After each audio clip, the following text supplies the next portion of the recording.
The third tool of philosophy is axiology, and it is really the study of values. In other words, it asks the question, what is good? And from this study of axiology, we arrive at what is good. Let's take an example. Today, I think we confuse young people more. We teach them something in our classes as teachers, and what they experience in society, the reality is so different. A simple thing, speak the truth. Take an example. The phone rings, and your father or mother says, "Oh, just tell the person I'm not at home." Is that telling the truth? Or there's a knock at the door. Go and see, and somebody wants to see your father or mother, and you're told, "I'm not at home." Is that correct? What does the child learn? And as human beings, to cover up for these kinds of things, we say, "Oh, it's a white lie." And a white lie doesn't hurt anyone. People, a lie is a lie.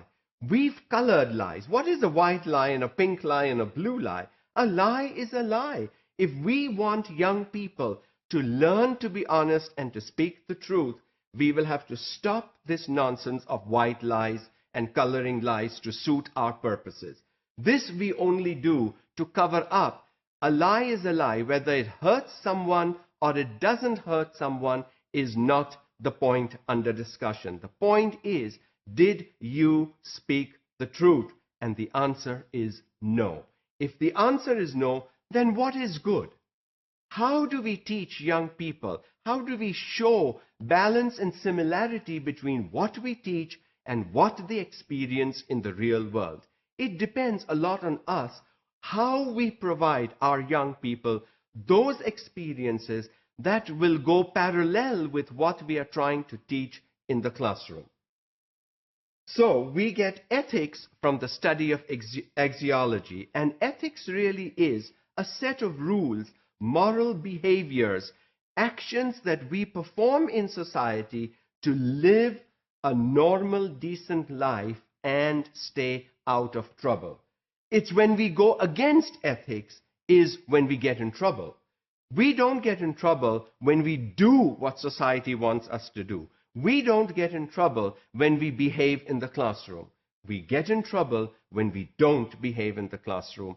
We get in trouble when we don't do what society expects morally of young people to do. And so we must understand that for young people, we must provide opportunities for them to experience the correct examples of what moral values we try to teach in the classroom. The fourth tool is logic, and this has to do with thinking, reasoning, and problem solving. If you look at our classrooms today, what opportunities do our students get to think independently with their own head? If the students only give you the answers that the teacher has said in class or they have read in the textbooks, that is not thinking. Thinking happens when students can use the knowledge they have gained independently on their own in unfamiliar situations that are not part of what was discussed in the class or read in the textbook. Then thinking is happening. What opportunities do we provide students for reasoning in the class? We actually tell them, your thinking should reflect my thinking. That's not correct. That is not an education. And therefore, what do? We must provide young people with opportunities to problem solve in the classroom. A lot of problems that students today are going to inherit in their adult life, they did not create. They did not create the pollution and contamination and deforestation. Our generation has done it. But they have to survive with those problems. And if we never give them problem-solving skills, how are they going to solve those problems for themselves? All this will lead to decision-making. And young people need to make decisions in life for themselves. Right or wrong, they need to do that on their own. And so thinking is of two types. Inductive, which comes from experience, and deductive, which actually comes from solving and taking part in actual problem-solving situations. Students need an opportunity to do both.